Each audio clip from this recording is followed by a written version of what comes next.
IDFC limited हो, IDFC first bank हो, दोनों में ही अच्छा खासे वॉल्यूम के साथ तेजी बनी हुई है पिछले कई दिनों से। डिसइन्वेस्टमेंट का तो एक ट्रिगर है, लेकिन कुछ और इंपॉर्टेंट रीजंस भी लिस्ट करके लाए हैं, कंपाइल करके लाए हैं सौमीत। एक बार पहले सौमीत से समझ लेते हैं ट्रिगर्स। बैंक ने कुछ दिन पहले अपने Q2 के ऑपरेशन अपडेट्स रिलीज किए थे और ऑपरेशन अपडेट्स के हिसाब से अगर हम देखें तो क्यू ऑन क्यू ग्रोथ जो था कासा में वो काफ़ी स्ट्रांग था कंपनी का।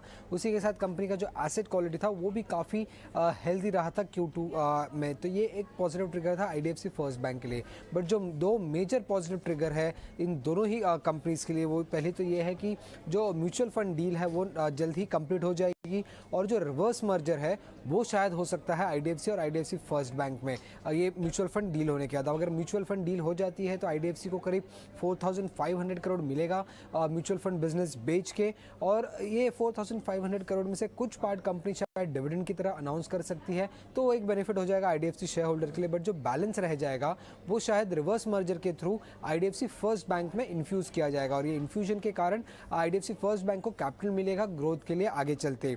और ये जो मर्जर भी होने की बात चल रही है आईडीएफसी और आईडीएफसी फर्स्ट बैंक के बीच में, वो बेनिफिशियल हो सकता है आईडीएफसी शेयर होल्डर्स के लिए। और इसी कारणों की वजह से हमें आईडीएफसी और आईडीएफसी फर्स्ट बैंक में अच्छा खासा पॉजिटिव ट्रैक्शन दिख रहा है। बट अगर हम रिस्क की बात करें जो अभी है आईडीएफसी और आईडीएफसी फर्स्ट बैंक के इन्वेस्टर्स के लिए, वो पहला रिस्क तो ये है कि हमें टाइमलाइंस नहीं पता है अभी तक कि कब तक ये मर्जर इनिशिएट होगा, कब तक कंप्लीट होगा। उसी के साथ मर्जर रेशियो भी अब तक अनाउंस नहीं किया है कंपनी ने और काफ़ी डिले अब तक हो चुका है इस एंटायर प्रोसेस में। अगर म्यूचुअल फंड सेल की भी अगर हम बात करें उसको लेके और रिवर्स मर्जर को लेके काफ़ी डिले हो चुका है। तो कब तक ये डील कंप्लीट होगा ये पता नहीं, बट हाल ही में अगर हम देखें तो अच्छा खासा पॉजिटिव ट्रैक्शन दोनों ही स्टॉक में देखने मिल रहा है।